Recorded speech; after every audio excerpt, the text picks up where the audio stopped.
I call Dennis O'Rourke. Thank you, Mr Speaker.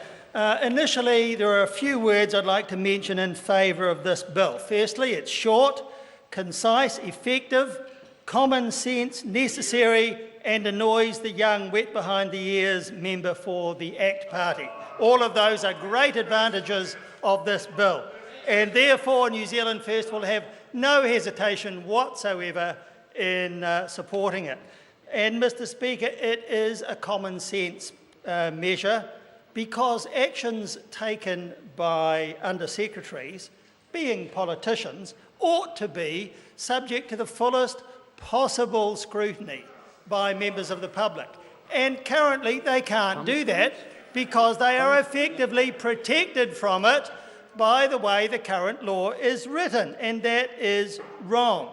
They should be subject to the same Official Information Act rights by the public as any minister, but also any public servant who has to provide, or any public service agency, which is also subject to that bill. So when you think about the whole spectrum of information which the public should be able to obtain, they should be able to get it from any person who is related in any way to government functions. And that's the point.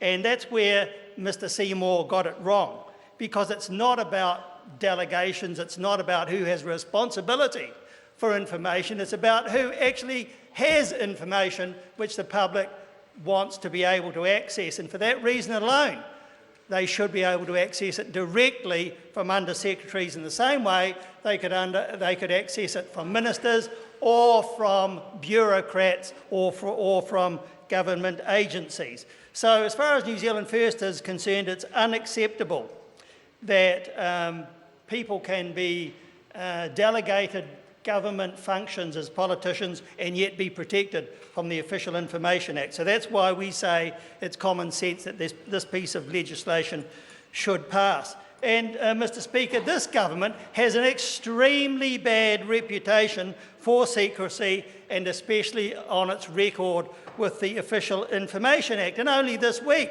we've seen solid evidence of that, because the secrecy around the TPP negotiations and the content of that agreement, whatever it might be, remains secret for no apparent reason, no good reason whatsoever, absolutely none. And this member over here can snigger, but the people of this country want to know what's in that agreement, and the High Court has ruled only this week in the Kelsey case that information should be available. So what I'm saying, Mr Speaker, is this government has a very bad reputation as far as Official Information Act matters are concerned, and it should welcome the opportunity to support this bill to show its commitment to providing in a transparent way the information that people in New Zealand want to get from wherever in government, whether it be Under-Secretaries or anybody else. And finally, Mr Speaker, by opposing this bill, this government is showing two things.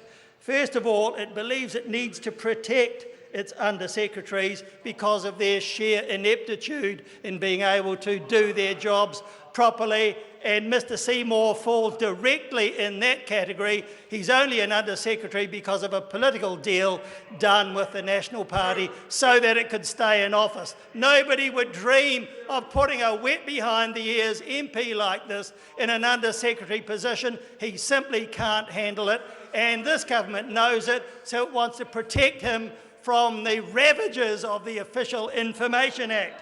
And secondly, Mr Speaker, this government wants to hold on to its bad habits for secrecy, and so it won't support this bill, but New Zealand First will.